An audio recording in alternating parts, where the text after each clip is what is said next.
우리 함께 하나님의 말씀 시편 1편 1절에 있는 말씀을 다 함께 보도록 하겠습니다. 시편 1편 1절에 있는 말씀입니다. 복 있는 사람은 악인들의 꾀를 따르지 아니하며 죄인들의 길에 서지 아니하고 오만한 자들의 자리에 앉지 아니하고. 시편 1편 1절입니다. 그리고 시편의 가장 마지막 책이 몇 장인가요? 시편 150편입니다. 시편 150편 6절에 있는 말씀을 우리 다 함께 한번 읽어보도록 하겠습니다. 호흡이 시작. 호흡이 있는 자마다 여호와를 찬양할지어다. 할렐루야. 아멘. 오늘 성경 본문 시편 1편 1절에 가장 처음 나오는 단어가 뭡니까? 복이라는 단어입니다. 그리고 시편의 가장 마지막에 나오는 단어가 뭡니까? 할렐루야입니다. 그래서 누군가가 시편은 무슨 책입니까? 라고 물으면 복과 할렐루야의 책이라는 사실입니다. 여러분, 사람의 몸속에 가장 중심에 있는 게 우리가 뭐라고 알고 있습니까? 여기 심장입니다. 심장. 인체의 한가운데 그 중심에 심장이 있죠. 심장이 고동을 치면 온몸에 뭐가 뛴다고 그래요? 맥박이 뛴다라고 이야기합니다. 맥박을 타고 뜨거운 피가 온몸으로 보내지지요. 성경이 전체 총 몇 장으로 되어 있는지 알고 계십니까? 1189장입니다. 이것이 그렇게 중요한 건 아니지만 1189장 가운데 가장 가운데 있는 책이 바로 시편입니다. 그래서 성경 시편을 성경의 심장과도 같다라고 이야기하는 것입니다. 시편은 글의 맥박인 특이한 율동을 가지고 심령을 고동치게 합니다. 오늘 우리가 함께 살필 시편 1편은 너무너무 중요한 장입니다. 그리고 시편에 대해서 제가 전체적으로 한번 소개를 하고 오늘 시편 1편을 들어가려고 하는데요. 아시는 분들은 복습하시고 처음 배우는 분들은 하나씩 정리하셔서 도대체 이 시편이 왜, 어떻게, 누구에 의해 쓰여지고 편집되었는지를 한번 그 구조를 한번 살펴보겠습니다. 시편을 시가라고 불리우거든요. 그런데 성경에 시가라고 불리우는 책들이 아주 많이 있습니다. 그 내용을 좀 하나씩 설명드리면 구약의 약 40%는 시 혹은 시가로 이루어져 있습니다. 특별하죠? 구약 성경의 많은 내용들이 시의 운율을 그대로 인용하고 있다는 것입니다. 그리고 그 내용을 좀 잠깐 살펴보면 창세기 49장에 우리 어린이들이 잘 부르는 노래 중에 너는 하나님의 사랑, 이 노래가 야곱의 축복이거든요. 그 노래가 시입니다. 거기에 음률을 붙이고 음정을 붙여서 노래가 된 거예요. 모세와 미리암의 노래가 출애굽기 15장에 나오지요. 홍해를 건너고 난 다음에 미리암이 탬버린을 치고 소고를 치며 춤을 출 때 노래를 부르는데 그것이 시입니다. 시.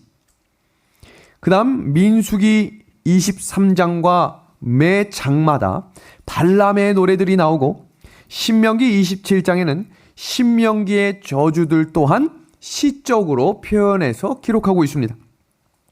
사사기 5장에 드보라와 바락이 노래를 지어 하나님을 찬양합니다. 사무엘상 2장에 한나가 하나님께 감사의 기도를 드리는 것도 시를 지어 하나님께 드린 것입니다. 그리고 사무엘하 1장을 보면 사울과 요나단이 죽었을 때 다윗이 슬픈 마음을 하나님께 드리며 쓴 것을 애가시라고 부르는 것입니다.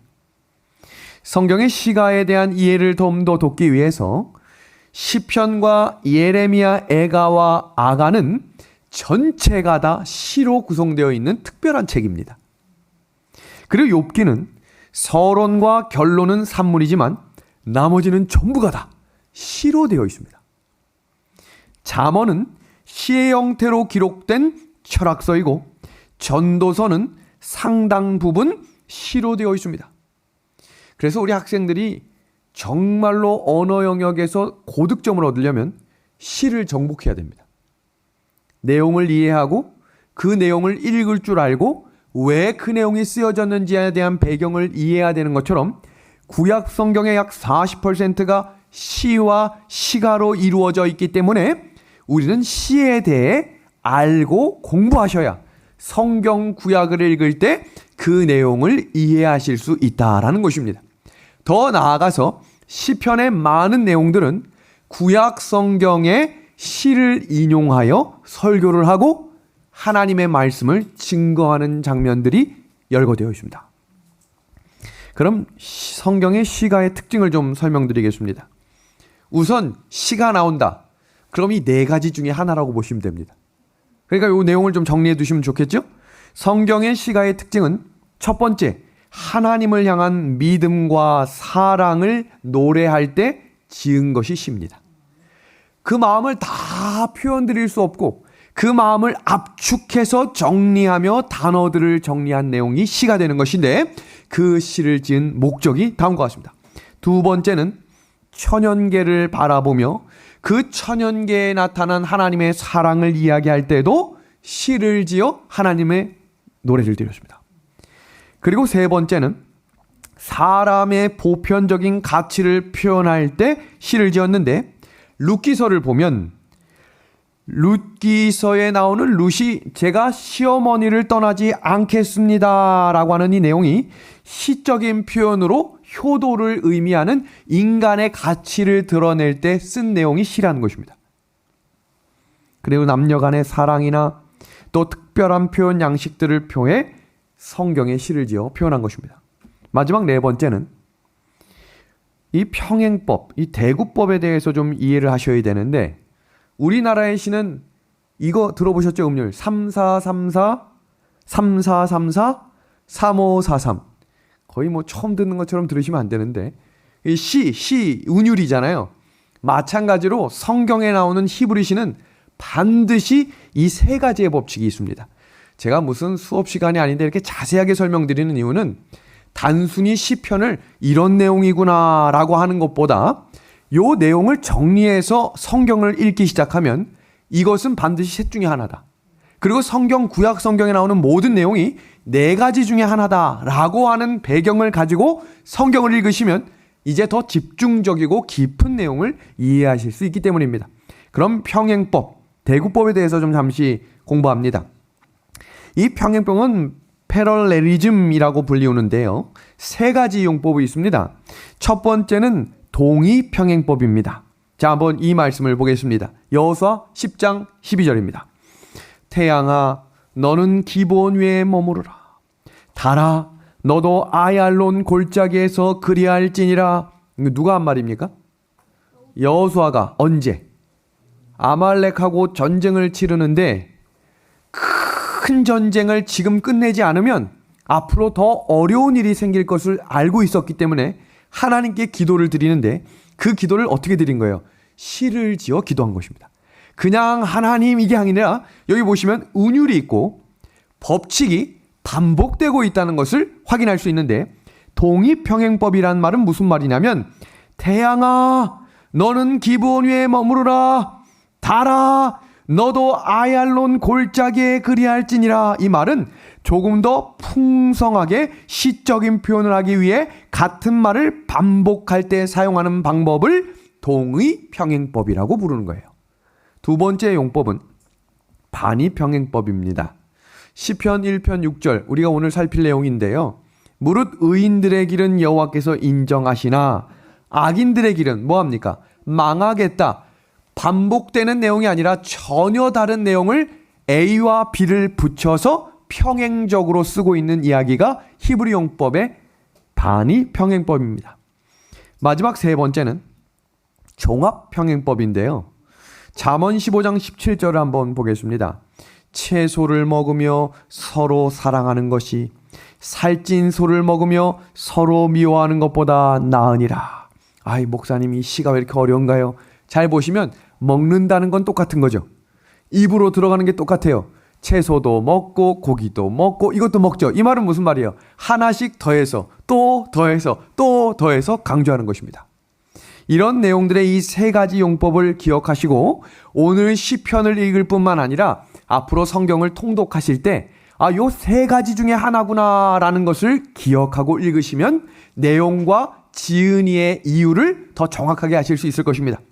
하나만 좀 더 살핍니다. 먼저 시편의 특징입니다. The Psalms라고 불리우는 이 시편의 특징을 시편의 이름의 뜻 혹시 들어보신 적 있습니까? 시편을 수없이 듣고 설교도 듣고 수없이 읽었는데 시편이 무슨 뜻인지를 정확히 아는 분들이 많이 없다는 사실을 알게 됐어요. 시편의 정확한 뜻은 현악기에 맞추어 부르는 노래입니다. 그러니까 시편 전체가 다 노래인 거예요. 그래서 우리가 부르는 복음성가 중에 시편의 노래가 그렇게 많은 이유가 이와 같은 것입니다. 원래 노래로 지은 책이기 때문에 거기에 음정을 넣어서 노래로 당시에도 불렀다라고 고대문헌은 이야기합니다. 두 번째, 유대 전통에서 이 책은 테힐림이라고 하는데 찬양, 찬송, 이 말은 시편이란 말과 같은 말입니다. 세 번째입니다. 대부분의 시편에는 표제가 있습니다. 표제. 우리 지난주에 뭐 배웠습니까? 시편 90편 배울 때 거기에 표제 뭐였습니까? 하나님의 사람 모세의 기도라는 것처럼 모든 시편에는 누가 지었고 왜 지었는지에 대한 이유가 붙어 있는데 150편 중에 116편이 표제가 있고 나머지 34개에는 표제가 없어서 신학자들이 그걸 뭐라 부르냐면 고아의 시편이다라고 부릅니다. 주제와 지은이가 누군지 모르는 책입니다. 다음입니다. 네 번째는 시편의 많은 작가들이 영감으로 기록한 이 책을 에스라와 느헤미야가 최종적으로 편집했다라고 성경주석은 이야기합니다. 시편은 모세와 다윗으로부터 포로기까지의 역사, 약 1000년 동안의 긴 역사적 배경을 기록하고 있습니다. 정말로 긴 시간을 기록해 놓은 책입니다. 여섯 번째는 시편의 주제는 인간의 고난과 하나님의 구원하심을 노래한 책입니다. 시편의 유형을 보면 찬송시, 감사시, 애가시, 지혜시, 제왕시, 메시아 등 이런 여러 시들을 지어서 부른 노래입니다. 그러면 삶의 방향에 따른 분류, 요거까지만 하고 우리 본문으로 들어갑니다. 삶의 방향에 따른 분류로 세 가지로 구분하고 있는데 시편은 방향, 지향, 시편이라고 하는 첫 번째 부류가 있습니다. 이것은 이 The Psalms of Orientation이라고 하는 단어인데 하나님의 마음에 잘 맞춰져 있을 때 부르는 노래라고 하는 시편 150편이 세 가지로 분류가 된다는 얘기예요. 두 번째는 방향 상실 시편입니다. 초점이 하나님으로부터 벗어났을 때 후회하는, 회개하는 마음으로 지은 시가 3분의 1이 있고 마지막 3분의 1은 방향 재설정 시편이라고 되어 있습니다. 이것은 방황하다가 초점이 하나님께 다시 돌아온 이후에 하나님께 찬양을 돌리고 하나님께 영광을 돌리는 이야기를 이렇게 세 가지로 분류합니다. 그래서 방향지향 시편은 찬송시라고 불리우고 방향상실 시편은 애가시라고 부르며 방향재설정 시편은 감사시라고 불리우는 것입니다. 그러면 시편 1편은 하나님의 복을 받는 사람의 특징이라고 기록이 되어 있는데요. 그래서 시편 1편 1절이 복이 있는 사람은 이라고 시작이 되는 것입니다. 그럼 지금 한 시를 좀 소개하도록 하겠습니다. 초등학교 2학년이 지은 시입니다. 한번 볼까요? 제목 이어달리기. 마지막 초미니 운동회 줄다리기와 이어달리기를 했다. 우리 팀에는 달리기가 빠른 애가 많았다. 마지막에 상대팀이 바통을 놓쳤다. 우리가 이겼다. 하지만 안타깝다. 왜 그랬을까요? 상대팀에 내 친구가 있었기 때문이다. 지은이가 윤예섭 되겠습니다. 또 다른 초등학교 2학년이 지은 시입니다. 아빠는 참 이상하다. 우리 아빠는 참 이상하다. 내 동생이 넘어져서 울고 있으면 아빠는 조심하라고 동생을 혼낸다. 내가 아빠라면 아빠가 넘어져서 울고 있을 때 꼭 안아줄 거다.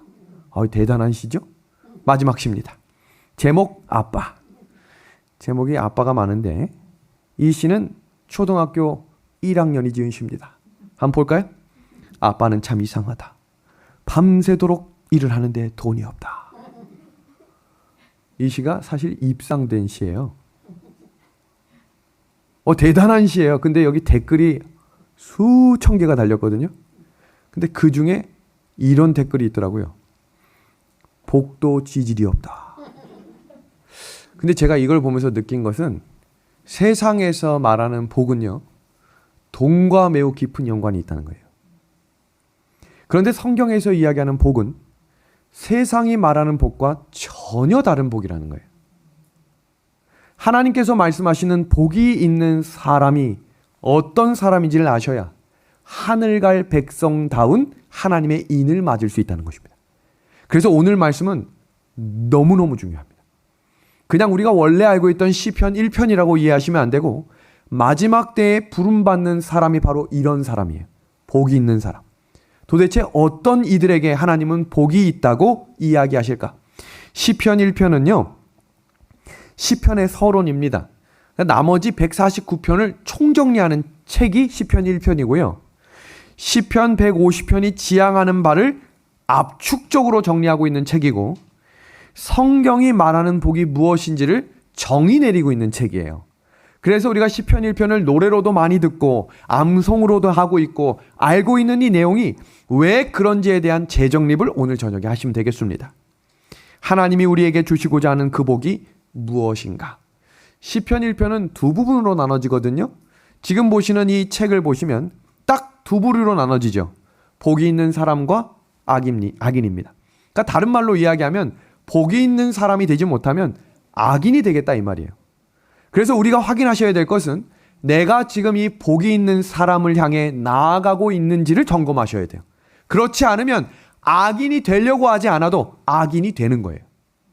우리가 이 복이 있는 사람의 하나님의 편에 들어야 합니다. 자, 그럼 그 본문을 하나씩 살펴보겠습니다. 시편 1편 1절입니다. 복이 있는 사람은 악인들의 꾀를 따르지 아니하며 죄인들의 길에 서지 아니하며 오만한 자들의 자리에 앉지 아니하고. 너무 중요한 말씀이죠. 우리 방송으로 보시고 계신 분들도 다 함께 식사하시는 일들을 잠시 멈추시고 요 말씀 읽고 이어서 식사하시길 바랍니다. 제가 지난주 수요일에 한 집사님하고 식사를 하는데 온 가족이 둘러앉아서 남편과 아들이 이 교회를 잘 가지 않는다는 거예요. 근데 밥 먹을 때 이렇게 딱 틀어놓으면 오유 이거 설교를 하는구나 이렇게 같이 본다고 하는데, 그 가정도 잠시 일을 멈추고 요 말씀을 다 같이 읽어보겠습니다. 복 있는 사람은, 다 같이 읽어볼까요? 시작. 복 있는 사람은 악인들의 꾀를 따르지 아니하며 죄인들의 길에 서지 아니하며 오만한 자들의 자리에 앉지 아니하고. 여기 보시면 우리 아까 평행법 배웠죠? 아니하고 아니한다. 무슨 평행법 같으세요? 점점점점. 종합대꾸법입니다. 반대말이 있는 것이 아니고 같은 말을 반복해서 쓰고 있습니다. 여기 영어 단어를 보시면 성경은 한글로 읽을 때도 이해가 쉽지만 영어 단어로 정리를 해놓으면 명확해집니다. 한번 그 단어를 볼게요. walks입니다. walks가 뭡니까? 걷다입니다. stance 이건 뭡니까? 서다입니다. sit 이건 뭡니까? 앉다입니다. 자, 보겠습니다. 사람이 걷다가 멈춥니다. 그리고 멈췄다가 앉습니다. 이게 뭐를 의미하냐면 따라간다는 얘기예요. 그러다가 멈춰섰단 말은 여기에 관심을 다 둔다는 얘기입니다. 앉았다라는 말은 무슨 말일까요? 이제 나는 여기에서 살겠다는 말이죠. 복이 있는 사람은 악인들의 꾀를 따라가지 않는다는 얘기예요. 세상 방법과 세상이 추구하는 성공과 명예와 인기와 돈을 따라가지 말아야 된다는 거예요. 두 번째, 죄인들의 길에 서지 않겠다는 얘기는 거기에 깊이 빠지지 말아야 한다는 것입니다. 그리고 빠지다 보면 거기에 뭐 하겠다는 얘기예요? 앉겠다는 얘기입니다. 1절은 악인들의 꾀를 따라가지 않는다라고 이야기하며 관심을 그곳에 두는 것을 멈춰라라고 말씀하고 있습니다. 악인들의 삶을 따라가다 보면 거기에 복이 있는 것을 떠날 수 있겠다라고 이야기하는 것입니다. 복이 있는 사람의 특징은 죄에 대해 아니요라고 말할 수 있는 믿음을 회복해야 합니다. 원래 하고 있던 일을 멈추란 얘기입니다. 죄와 함께 살아가는 것이 옳지 않다라는 설교를 듣고 말씀을 읽고 듣게 될 때 그 자리를 멈춰서라는 것입니다. 앉아있는 사람은 다시 뭐 하라는 얘기일까요? 일어서라는 것입니다. 서 있는 사람은 다시 돌아오라는 것입니다. 그것을 성경에 리턴, 회개라는 것입니다. 복이 있는 사람에 대해 정리하며 하나님께서는 세상 흐름을 따라가는 것을 멈춰라. 그만해라. 그래야 복이 있는 길을 갈 수 있다라고 이야기하는 것입니다. 기독교 윤리 실천 운동, 줄여가지고 기윤실이라고 불리우는데 대한민국에서 매년 5년에 한 번씩 이 일을 조사합니다. 교회를 얼마나 신뢰합니까? 라고 하는 조사를 하나님을 믿지 않는 남녀 성인 1000명에게 조사를 했는데 이 일이 지금으로부터 4년 전에 있었던 일이겠죠. 그 당시에도 교회를 신뢰하지 않는다라는 말이 63.9%입니다. 그런데 중요한 이야기는 교회를 신뢰하지 않는다라는 말은 그 교회에 다니는 교인을 신뢰하지 않는다라는 말과 같은 말이에요. 이 말은 무슨 말이냐면 2명 중 1명, 나아가서 더 많은 반 이상이 되는 숫자들이 이제 교회를 믿지 않는다라는 것입니다. 그런데 코로나 이후에 이 일이 어떻게 됐는가? 다시 조사를 했습니다. 지난 1년간 코로나19를 겪으면서 한국교회 신뢰도가 32%에서 더 떨어져서 21%로 급락을 했어요. 그리고 지금까지 이 사람들 눈에 비춰지는 교회, 기독교회의 이미지가 어떤지를 조사했더니 다음과 같았습니다. 거리를 두고 싶고 사기꾼 같은 이미지라고 정리된 것입니다.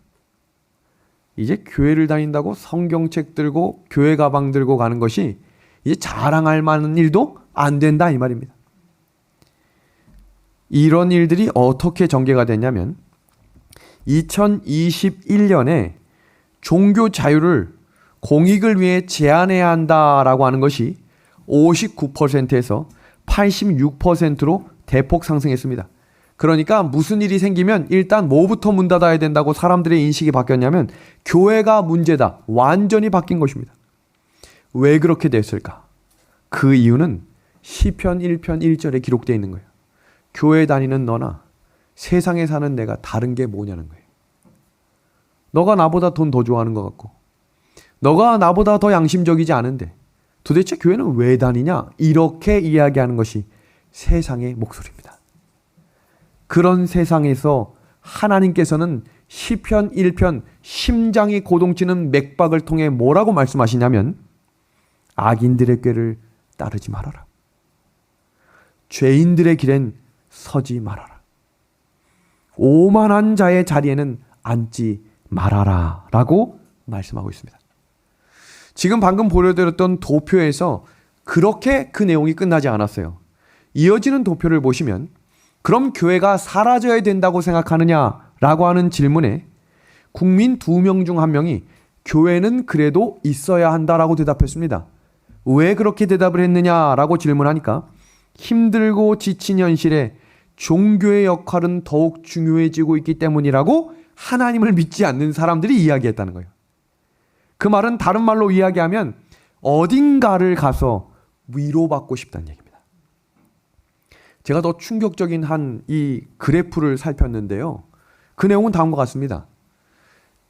코로나 이전보다 교회로 들어오는 사람들의 조사를 했는데 그 사람들은 어린 시절 신앙을 했던 사람들이었어요. 너무 놀랍지 않으십니까? 지금 한국교회의 재림교회에 특별히 학교에 문제가 많다고 연합회 행정위원회에서 계속 말이 나와요. 그래서 이제 11월 다다음 주죠. 연례행정위원회 때 그 회의를 위해서 지금 수차례 회의를 하고 있는데 그 중에 이유는 366학교를 나와서 많은 이들이 교회에 남지 않으니 366교육을 재정립해야 한다라는 게 목적이었어요. 그런데 제가 이 그래프와 이 자료를 정리하면서 다른 발제를 준비하고 있습니다. 그것은 아이들과 학생들이 36 중고등학교를 나와서 떠났더라도 그들은 언젠가 마음속에 교회를 돌아오고 싶다라는 마음을 갖고 있다는 얘기입니다. 놀라운 사실입니까? 그냥 반에서 불렀던 노래들이 슬프고 어렵고 낙심될 때 떠오른다는 거예요. 대단한 사실입니다. 얼마 전에도 우리 교회를 방문해서 저하고 깊은 대화를 나눴던 한 분도 남편이 암으로 돌아가기 바로 직전에 세상에서 계속 살다가 문득 이런 생각이 들었대요. 하나님 안에서 우리 남편이 잠들면 좋겠다. 25년 만에 고등학교 그 당시 담당 목사님한테 전화를 한 것입니다. 목사님, 우리 남편을 위해 기도를 부탁드립니다. 어디서 나온 마음일까요? 신앙의 본능이 깨어나는 것입니다. 그래서 어린이들, 중고생들, 듣지 않는 것 같아도, 다 딴짓하고 있는 것 같아도 그 마음속에 열매가 심겨지고 있다는 사실을 기억하시고, 각 교회의 어린이들 뿐만 아니라 교회를 섬기고 있는 수많은 부모들의 자녀들에게 듣든지 아니 듣든지 성경의 말씀을 들려주십시오. 너무너무 중요한 사실입니다. 지금 온라인 시대가 시작됐다라고 이야기합니다. 여기 보시면 비대면 서비스 이용 경험 중에 무엇이 가장 긍정적입니까? 라고 한 대답 중에 8위가 뭐냐면 온라인 종교활동을 앞으로 교회가 풀려도 난 온라인 교회를 통해 신앙을 더 확고하게 할 것이다 라는 퍼센테이지가 54%가 늘어났습니다. 예전에는 온라인으로 헌금하는 거, 온라인 예배 드리는 것을 정제시했던 시기가 있었어요. 그런데 그 이야기는 4년 전부터 계속해서 늘고 있었습니다. 기억하셔야 될 것은 이제 새로운 패러다임의 교회 선교가 정착되어야 될 시점 중에 한 가지는 온라인 교인들을 감당하고 담당할 수 있는 부서가 생겨야 된다는 거예요. 누가 오든 안 오든 상관없는 그런 것이 아니라 온라인 교회도 꾸준히 참석하는 교인들이 늘어나고 있습니다. 여기를 보시면 이 도표는 뭘 상징하냐면 내가 온라인 예배를 통해 신앙이 성장했다고 느낀다라고 대답한 숫자들이 무려 48%가 넘어섰습니다. 그 말은 평소에 계속해서 교회를 빠지던 분들도 생각해 보시면 일주일에 한 번 가는 교인들이 많았는데 이제 온라인으로 예배를 드리면서 화요일, 금요일 예배뿐만 아니라 새벽 기도에도 참석하는 퍼센테이지가 늘어나고 있다는 것입니다. 말씀을 접할 수 있는 기회가 늘어날수록 신앙이 자라나는데 그 신앙이 자라날 수 있었던 유일한 이유가 무엇이냐면 이게 제일 중요한 거예요. 이 도표를 보십시오. 말씀을 들은 후에 함께 나누는 사람이 있었다는 거예요. 혼자서 말씀을 듣고 아멘 하고 끝나는 사람들은 신앙이 자랐다고 생각하지 않았어요. 그런데 말씀을 듣고 그 말씀을 들은 사람들이 함께 공동체 안에서 카카오톡이나 줌이나 네이버 밴드나 모여가지고 그룹콜을 통해 오늘 말씀을 들은 내용이 어디에 은혜가 있었는지를 나누기 시작하면 그 신앙이 자라났다는 것입니다. 그것이 우리의 신앙을 지킬 수 있는 복이 되는 길임을 기억하시길 바랍니다. 신앙은 혼자 하는 것이 아니기 때문입니다. 제임스 허드스 테일러라고 하는 영국의 선교사는 이런 글을 남겼습니다. 그리스도 안에 거하는 생활은 죄 없는 생활이 아니라 자신이 알고 있는 죄와 공존하지 않는 생활이다. 시편 1편 1절의 주석입니다. 이해하시겠어요? 어떤 말씀을 들어도 죄와 함께 걸어가면 그 말씀은 자라나지 못해요. 어떤 말씀의 은혜를 깊이 받아도 그 죄 가운데 서거나 그 죄 가운데 앉아 있으면 하나님의 복을 누릴 수 없다는 이야기입니다. 영감의 글을 볼까요? 모든 사람들은 동료들을 갖게 될 것이며 영향을 미치기도 하고 반대로 영향을 받기도 할 것이다. 밀초, 밀랍입니다. 도장의 모양을 보유하고 있는 것처럼 마음은 교제와 교류를 통하여 생긴 인상을 보유한다. 가만은 무의식적일 수 있지만 결코 강력하지 않은 것은 아니다. 말이 굉장히 어렵게 번역이 됐는데 이 말은 이 말과 같습니다. 분류가 같은 사람들끼리 모여서 함께 대화를 나누면 나도 모르게 닮아간다. 도장에 인이 박히는 것처럼 처음에 도장을 새기려면 물렁물렁하잖아요. 근데 거기에 도장을 꽝 찍고 당시에 고대 시대에 그것이 굳어버리면 변질되지 않는 것처럼 우리의 신앙이 자라나기 위해서는 자꾸 말씀을 모여서 읽는 사람들과 교제하는 것을 하라는 얘기입니다. 혼자서 가는 게 아니에요. 함께 하라는 얘기입니다. 시편 1편 1절 2절 이어지는 말씀입니다. 복 있는 사람은 오직 여호와의 율법을 즐거워하여 그의 율법을 주야로 묵상하는도다. 여기 보시면 율법이라는 원어가 뭐냐면 많이 들어보셨을 거예요. 토라 들어보셨죠? 토라입니다. 토라. 죄송합니다. 토라는 작게는 모세오경을 의미하고 크게는 구약 성경을 의미하며 넓게는 성경을 의미합니다. 오직 여호와의 말씀을 즐거워하는 사람이 복을 얻게 될 것입니다. 오직 여호와의 말씀을 주야로 묵상하는 사람이 복을 누리게 될 것입니다. 이렇게 하지 못하면 돈 버는 일이 더 즐거워지고 세상은 즐거운데 하나님의 말씀만 들리기 시작하면 졸음이 온다라고 말하게 될 것입니다. 내가 성경에 복 있는 사람인지를 한번 돌아보시길 바랍니다. 2021년 춘천 은하숙교회에서 몇 개월간 성경을 공부하고 있는 우리 믿음의 하늘 가족들의 모습입니다. 처음에 15분씩만 딱 공부했어요. 왜냐하면 부담을 가지시면 안 되기 때문에. 근데 제가 점점 시간을 늘려서 지난 시간에는 약 50분이 넘는 시간을 함께 공부를 하면서 이분들이 저에게 보낸 한 간증을 좀 소개해 드리겠습니다. 함께 공부하고 있는 분의 이 성경책인데요. 지금 이 성경을 보시면 글씨나 어떤 걸 보라고 하는 게 아니고 여기 보시면 제 성경처럼 뭔가 이렇게 붙어 있죠? 성경을 보기 시작하는 겁니다. 그러면 확실한 것은 신앙은 자라난다는 거예요. 30년 동안 교회를 왔다 갔다 해도 신앙은 자라지 않습니다. 오히려 불평과 불신과 바로 보는 눈 때문에 사람의 상처를 주지 신앙은 자라나지 않아요. 그런데 성경을 주야로 묵상하고 즐거워하는 사람은 하나님께서 능력을 옷 입혀주십니다. 여러분, 여기 장갑이 있죠? 우리가 나무를 깎거나 차량을 수리할 때 장갑을 끼는 이유가 뭡니까? 손을 뭐 하기 위해서요? 보호하기 위해서입니다. 제가 어제 전철을 타고 서울을 좀 다녀왔는데 전철을 타는데 한 아주머니께서 무릎 보호대라고 이렇게 딱 보여주면서 할머니들이 많이 앉아 계셨거든요. 무릎 위에 하나씩 딱딱딱딱 놓는 거예요. 무릎을 지켜줍니다.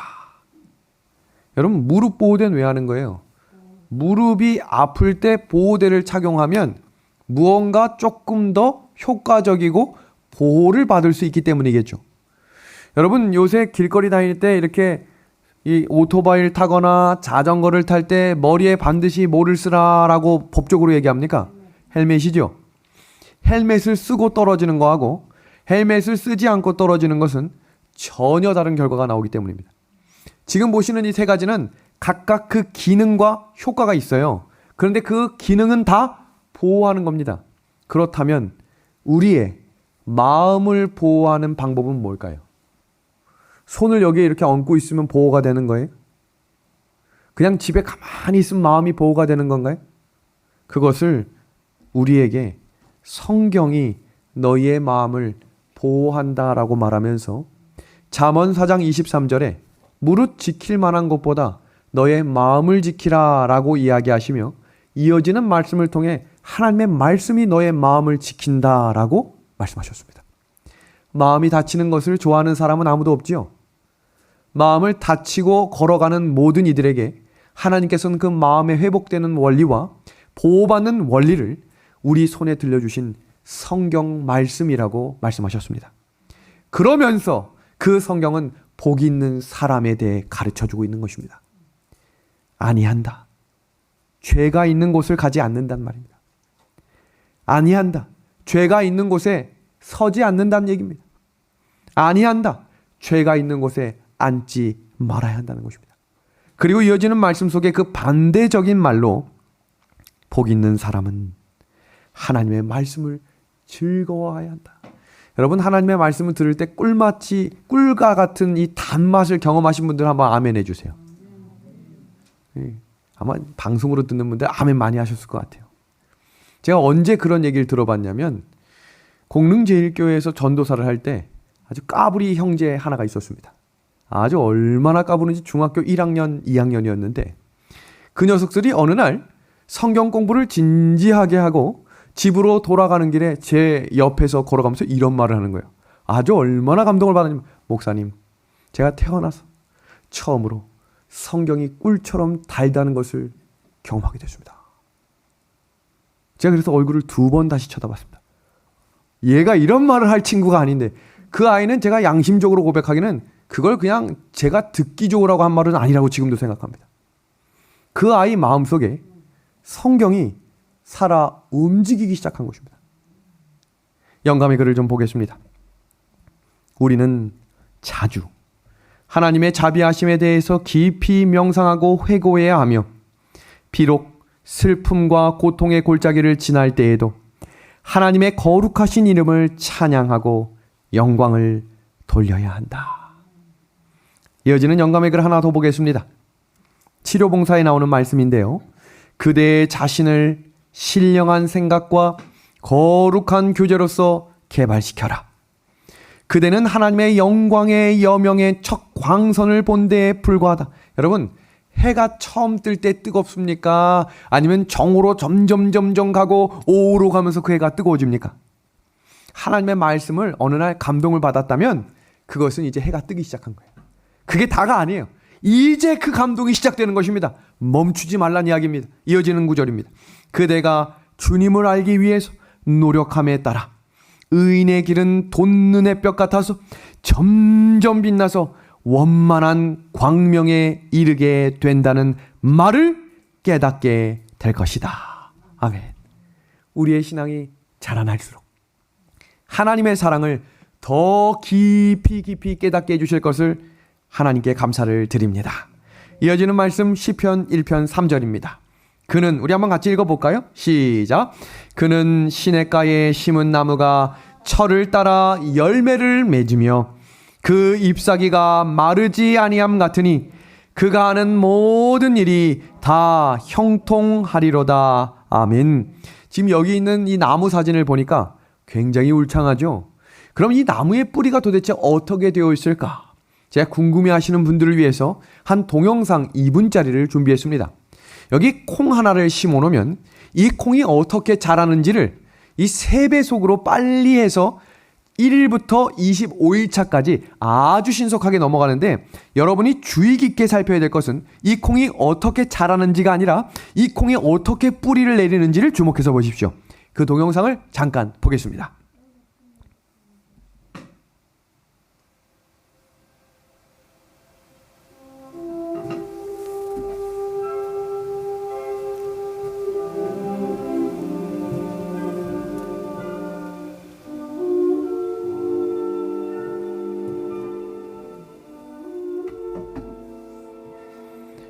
이 뿌리가 가는 거 보세요.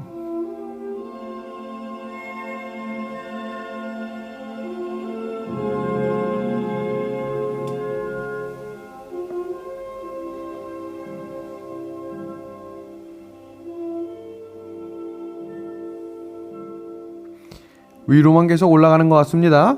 그러나 이게 끝이 아닙니다. 잘 보셔야 합니다.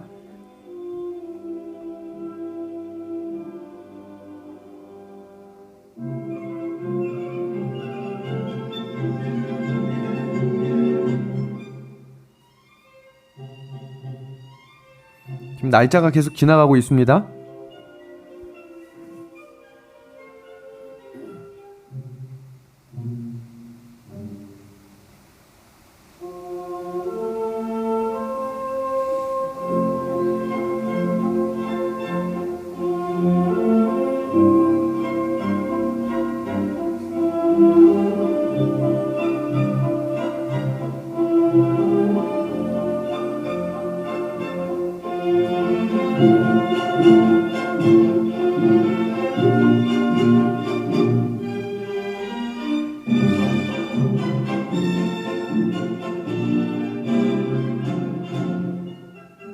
위로 올라갈수록 밑으로 가는 뿌리를 보세요.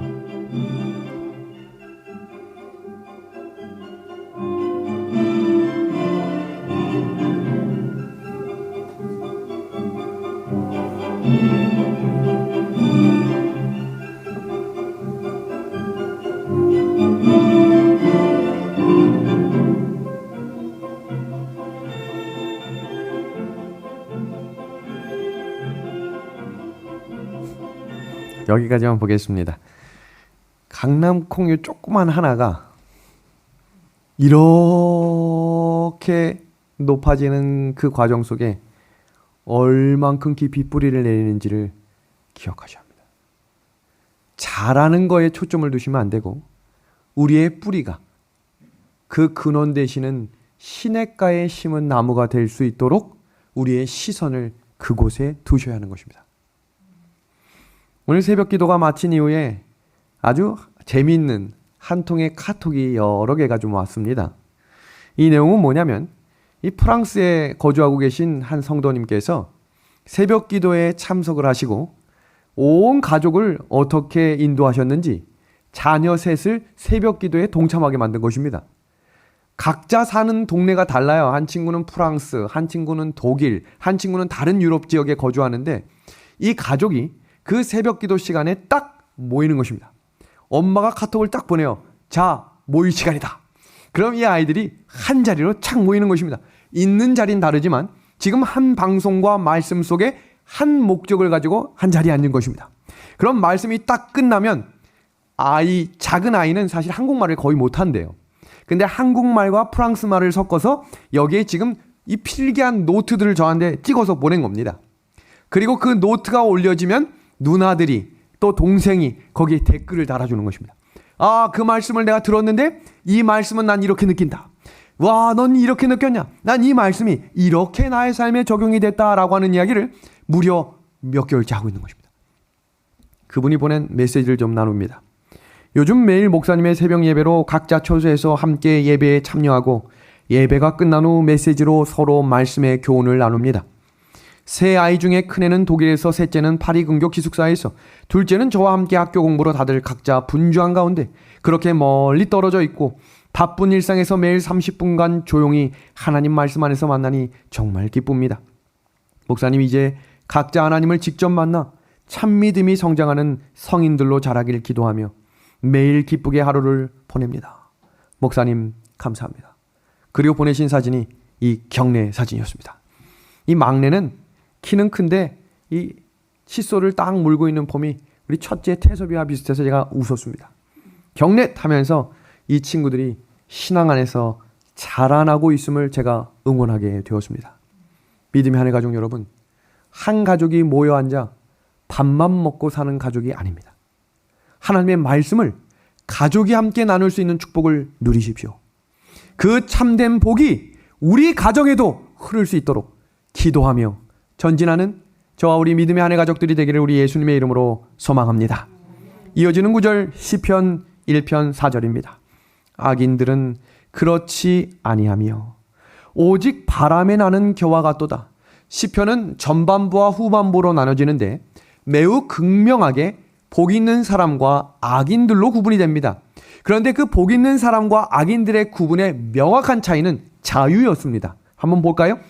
삶의 방향에 따른 부류인데 첫 번째 부류는 시냇가에 심겨진 나무입니다. 두 번째는 바람에 나는 겨입니다. 우리가 일반적으로 생각할 때 시냇가에 심겨진 나무가 자유로워 보이십니까? 바람에 나는 겨가 자유로워 보이십니까? 많은 이들이 잘못 오해하면 겨가 가볍고 이리저리 옮길 수 있기 때문에 가볍지 않고 이것이 더 자유롭지 않겠습니까? 라고 말할 수 있지만 중요한 사실은 이 겨는 바람이 없으면 날질 못해요. 그래서 성경 주석을 보면 이 바람은 사탄을 의미합니다. 사람의 마음을 요동치게 해서 흔들리게 만드는 것입니다. 그래서 성경은 시냇가에 심겨진 나무가 그 뿌리를 깊이 내리며 열매를 온전히 맺을 수 있는 진정한 자유를 누리는 나무라고 이야기했고, 바람에 나는 겨는 환경의 노예로 끌려다니는 존재가 되겠다라고 이야기했습니다. 세상의 유행과 세상의 흐름에 끌려다니지 말기를 소망합니다. 세상이 좋아하는 것을 내가 좋아하고 세상이 가지고 있는 것을 내가 가져야만 자유롭다라고 말하는 것은 성경적 자유가 아닙니다. 요한복음 8장 32절의 말씀이죠. 진리가 너희를 자유케 하리라. 성경에서 말씀하시는 그 자유를 오늘 우리에게 허락하시기를 예수님의 이름으로 소망합니다. 여기 보십시오. 수많은 사람들 속에 한 명의 인물이 씨름하고 있는 장면이 보이십니까? 종교개혁 1517년 시간이 흘러 1521년이 되었습니다. 그때도 종교개혁은 끝나지 않았어요. 그때 로마 제국의 황제 카를 5세가 이 마틴 루터를 잡아 죽이기 위해 보름스의 의회를 조직합니다. 그래서 네가 가지고 있는 이론, 강론, 철학을 가지고 싸워보자라고 이야기했습니다. 생각해 보세요. 의회라고 하는 그 수백 명의 조직과 한 사람이 싸우면 누가 이기겠어요? 게임이 안 돼요. 명분을 만들기 위해 조직을 만들어 놓은 거예요. 그런데 이 루터가 쉬지 않고 말하지만 아무도 듣지 않아요. 그냥 뭐 막힌 벽돌에다 이야기하는 것처럼 있는 목을 다해서 왜 성경적이지 않은지를 이야기해도 거기에 앉아 있었던 그 누구도 그 이야기를 듣지 않았습니다. 그리고 시간이 흘러 이제 죽기 일보 직전이 되었을 때 마틴 루터가 기록했던 기도문이 밝혀졌습니다. 그 기도문을 좀 잠시 소개하겠습니다. 저는 한 마리 어린 양처럼 인내로 준비되었습니다. 이 일로 인해 제 목숨까지 내려놓았습니다. 이 논쟁은 거룩합니다. 이것은 주님의 논쟁입니다. 세상이 마귀로 가득 찰지라도, 주님이 창조하신 제 몸이 파괴될지라도, 제가 산산이 부서질지라도 주님의 말씀과 성령은 여전히 제게 유익합니다. 사람들은 단지 제 몸만 죽일 수 있습니다. 영혼은 주님의 것입니다. 영혼은 주님께 속하고 주님과 함께 영원히 남아 있습니다. 하나님이 저를 도우십니다. 믿음의 아내 가족 여러분, 루터는요, 황제가 오라고 하면 와야 했고 가라고 하면 가라 했어요. 사람의 생각과 마음이 통제받는 것처럼 자유롭지 못한 삶을 사니 야, 조금 타협하고 살아. 주변에서 말이 많을 했습니다. 그때 루터가 이런 말을 했어요. 저 사람이 내 몸은 통제할 수 있지만 내 마음과 생각은 오직 하나님만 통제하실 수 있는 유일한 분이시다. 나는 자유로운 사람이다. 여러분, 오늘 성경 시편 1편은 마치면서 이렇게 말씀하고 있습니다. 그러므로 악인들은 심판을 견디지 못하며 죄인들은 의인들의 모임에 들어가지 못하리로다. 무릇 의인들의 길은 여호와께서 인정하시나 악인들의 길은 망하리로다. 여기 이렇게 말씀합니다. 의인들의 길은 여호와께서 인정하신다. 여러분은 지금 누가 인정하는 삶을 살고 계십니까? 안식일이 시작되었습니다. 우리의 삶을 누가 인정해주고 계시다고 생각합니까? 이번 한 주간을 사람에게 인정받기 위해 애를 쓰고 사셨습니까?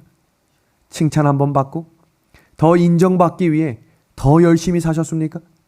그럼 이 안식일은 이제 하나님의 인정받는 삶이 어떤 삶인지를 배우셨다면 참된 복이 있는 사람의 삶으로 걸어가는 복된 안식일이 되기를 간절히 소망합니다. 복 있는 사람은 어떤 사람입니까?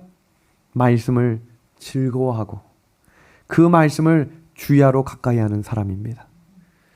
그래야 예수님과 연결되어 시냇가에 심겨진 나무가 열매를 맺는 것처럼 우리의 삶에 성령의 열매가 맺게 될 것입니다. 이런 사람이 참된 복을 누리는 사람입니다. 마태복음 24장에 이 세상에 예수님 오시기 바로 직전에 일어나는 일을 이렇게 말했습니다. 우리 말씀 다 같이 읽어보겠습니다. 이 천국복음이 시작. 이 천국복음이 모든 민족에게 증언되기 위하여 온 세상에 전파되리니 그제야 끝이 오리라. 언제 천국복음이 땅끝까지 전해질까? 성경은 이렇게 말합니다. 무너져 있던 천국복음이 명확히 세워질 때. 그리고 두 번째는 복음을 전파할 수 있는 사람들이 준비될 때. 그럼 누가 복음을 전할 수 있는 준비되는 사람이 될까? 그것이 시편 1편의 말씀이에요. 하나님의 복을 받는 사람들이 하나님의 일을 하게 되는 것입니다. 오늘 말씀 정리됐습니까? 악인들의 길에 서는 거 아닙니다. 앉는 거 아닙니다. 따라가지 마십시오. 주야로 하나님의 말씀을 묵상하는 사람이 되셔야 성령의 열매를 맺는 하나님께 뿌리 내린 사람이 됨을 기억하시므로 다시 우리의 손과 우리의 마음속에 하나님의 말씀이 자리 잡는 귀한 한 해 가족들이 되길 소망하며 오늘 저녁 말씀을 마치도록 하겠습니다.